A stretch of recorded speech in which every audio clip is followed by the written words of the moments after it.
नमस्कार दोस्तों, मेरा नाम डॉक्टर रहीम हुसैन है और मैं मुख्य कार्यकारी अधिकारी हूँ money agro hub private limited से। दोस्तों, आप जानते हैं जैसे कि हमारी कंपनी एग्रो हब के प्रोजेक्ट के बारे में बताती रहती है और इस पर काम करती है। हमारी मुख्य रूप से जो कार्य प्रणाली है वो माननीय प्रधानमंत्री स्वरोजगार योजना के अंतर्गत जो प्रोजेक्ट आते हैं उस पर हम लोग काम करते हैं। तो उसी से एक रिलेटेड एक टॉपिक है जिसके बारे में हम चर्चा करेंगे, मोती पालन कैसे होता है, मोती क्या है।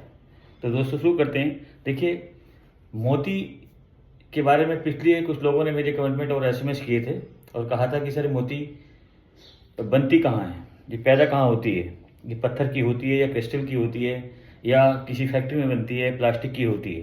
तो दोस्तों ये भ्रांति दूर कर दूं, पहली चीज़ तो ये मोती जो है एक समुद्री जीव होता है या पानी में रहने वाला जीव होता है जिसे हम सीप कहते हैं। सीप के द्वारा ये बनती है, पैदा नहीं होती है। पैदा हम उसे कहते हैं जो एक मेल और फीमेल दोनों मिलकर जो प्रोडक्शन देते हैं उन्हें हम पैदावार कहते हैं, लेकिन ये इसकी बनती है। ये कैसे बनती है दोस्तों, इसके बारे में चर्चा करेंगे। देखिए, मोती की अगर बात करें तो मोती की कीमत जो होती है वो 100 रुपये से लेके लाखों तक इसकी कीमत पहुंचती है, लेकिन ये निर्भर करता है कि मोती की क्वालिटी क्या है और मोती की कैसे बनाई गई है। तो दोस्तों शुरू करते हैं। देखिए, मोती जो है एक पानी में रहने वाला जीव जिसे हम सीप कहते हैं। जब सीप कुछ खाने के लिए अपना मुंह खोलती है तो पानी के साथ साथ इसके अंदर कुछ रेते के कण या बालू के कण उस पानी के साथ साथ इसकी बॉडी के अंदर चले जाते हैं, और जब बॉडी के अंदर चले जाते हैं तो ये अपने आप को एक असामान्य महसूस करती है और इससे बचने के लिए वो अपने एक बॉडी की साइड की परत जो होती है उसके अंदर इस कण को लेके चली जाती है, यानी इससे बचाव करती है।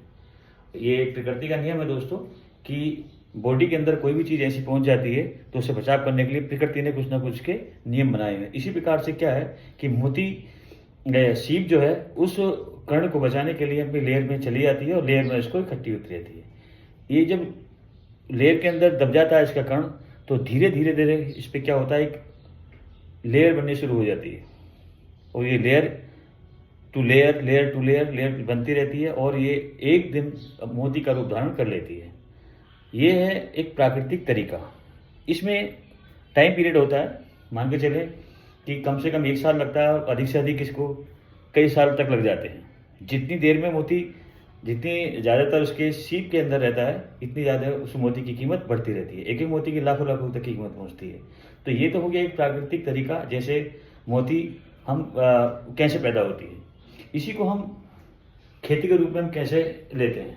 देखिए, माननीय प्रधानमंत्री स्वरोजगार योजना के अंतर्गत इस वैकल्पिक खेती के रूप में माना गया है और माननीय प्रधानमंत्री ने इस खेती पर अधिक बढ़ावा दिया है। और आज की तारीख में बात करें हम तो इस खेती का प्रचलन बहुत तेज़ी से बढ़ रहा है। बढ़ क्यों रहा है दोस्तों? क्योंकि आमतौर पर जो हमारी खेतियाँ होती हैं उसमें हमें पूरी तरीके से लाभ नहीं मिल पा रहा है, या लाभ नहीं मिल पा रहा है तो जो हमारी खेती में लागत आ रही है वही मिल पा रहा है और किसान की जो आय है दुगनी या तिगनी ये वृद्धि नहीं हो रही है। इसलिए भारत सरकार और राज्य सरकारों ने इस खेती को ज़्यादा बढ़ावा दिया है।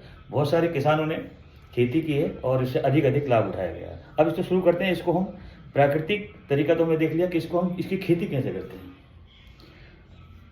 मैंने जैसे पिछली वीडियो में आपको दिखाया था कि हमारे कंपनी के कई प्रोजेक्ट लखनऊ क्षेत्र में या आगरा में या मुरादाबाद में इसके कई प्रोजेक्ट लगे हैं, या उत्तराखंड में कई प्रोजेक्ट लगे हैं। मैंने आपको लाइव दिखाया गया कि ये कैसे इसका ऑपरेशन होता है और इससे मोती कैसे बनता है और इससे कितना प्रॉफिट होता है। तो शुरू करते हैं दोस्तों। उस समुद्री जीव को हम उसी के वातावरण में उसको लेकर के आते हैं और उसको लाने के बाद हम उस पानी के अंदर डाल देते हैं। पानी के अंदर 3 या 4 दिन में डालते हैं, उसका वातावरण अनुकूल हो जाता है। उसके बाद उस सीप को हम पानी से निकालते हैं और निकालने के बाद एक ऑपरेशन के माध्यम से जैसा हमें मोती चाहिए होता है उस प्रकार का उसके अंदर हम ऑपरेशन के माध्यम से उसके अंदर न्यूक्लियस डाल देते हैं। जैसा हम न्यूक्लियस डालते हैं, डीएनए न्यूक्लियस डालते हैं या एमओपी डालते हैं या कोई और डालते हैं, जैसे हम उसके अंदर न्यूक्लियस डालते हैं वैसे ही हमें मोती मिलता रहता है। अब देखिए, ऑपरेशन किया, ऑपरेशन के माध्यम से हमने इसको क्या किया कि सीप के अंदर डाल दिया और उसके बाद फिर उसको हम पानी के अंदर डाल देते हैं। ध्यान ये रहे कि पानी जो है लगभग 6 फीट तालाब का जो गहराई हो कम से कम 6 फीट हो उसके अंदर ये होती है, क्योंकि उससे एक तापमान कंट्रोल रहता है। अब इसको हम डालने के बाद इसके हम भोजन जो है भोजन इसका कॉस्टली नहीं है बिल्कुल भी। इसमें कुछ मेडिसिन पड़ती हैं और कुछ इसमें काई पैदा करने के लिए एल्गी या शैवाल जिसे हम कहते हैं या काई कहते हैं हम देहाती भाषा में, गांव की भाषा में। तो काई इसके अंदर पैदा करने के लिए हम बहुत सारे कंपोस्ट हैं या खाद है या उसके अंदर गोबर है, हम डाल देते हैं और उससे भरपूर मात्रा में उसको काई बनती रहती है। और यही मुख्य रूप से सीप का भोजन है। उसको डालने के बाद दोस्तों हम होता क्या है कि 1 साल के बाद या 18 महीने के बाद मैक्सिमम उसको हम निकाल लेते हैं। और सीप को हम जब निकालते हैं, जैसे हमने ऑपरेशन किया था उसका जाली थी न्यूक्लियस, उसी प्रकार से हम क्या है सीप को बाहर निकालते हैं और उसके ऑपरेशन के माध्यम से ही जो हमने न्यूक्लियस डाला था उसी को हम बाहर निकाल लेते हैं।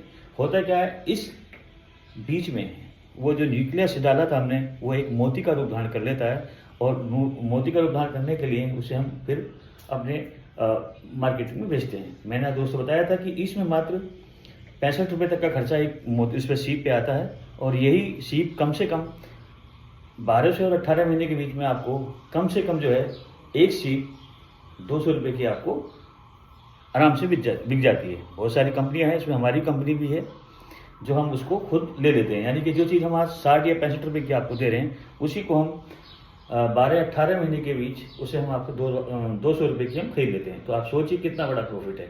और अगर इसकी मात्रा को इसकी कॉस्ट और ज़्यादा बढ़ानी है तो इसको हम क्या करते हैं, उसको सीप को और ज़्यादा दिनों तक हम पानी के अंदर रख सकते हैं और पानी के अंदर रखने के बाद यानी कि 2 साल के बाद इसे निकालते हैं तो उसका मोती की क्वालिटी जो है और अच्छी होती है और वो अधिक कॉस्टली में बिक जाती है।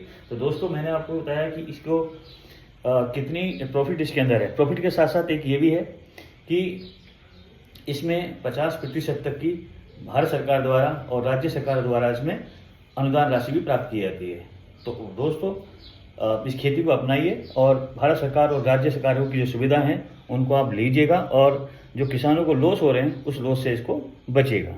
और अधिक जानकारी के लिए mniagrohub.org.in पे जा सकते हैं और टोल फ्री नंबर है 9557380000। सिम पे भी सीधे संपर्क कर सकते हैं। किसी किसान भाई को या कोई व्यापार करना चाहता है तो हमारी कंपनी की वेबसाइट पर जाकर के सीधा ये व्यापार कर सकता है और हमसे किसी प्रकार की मदद ले सकता है। धन्यवाद।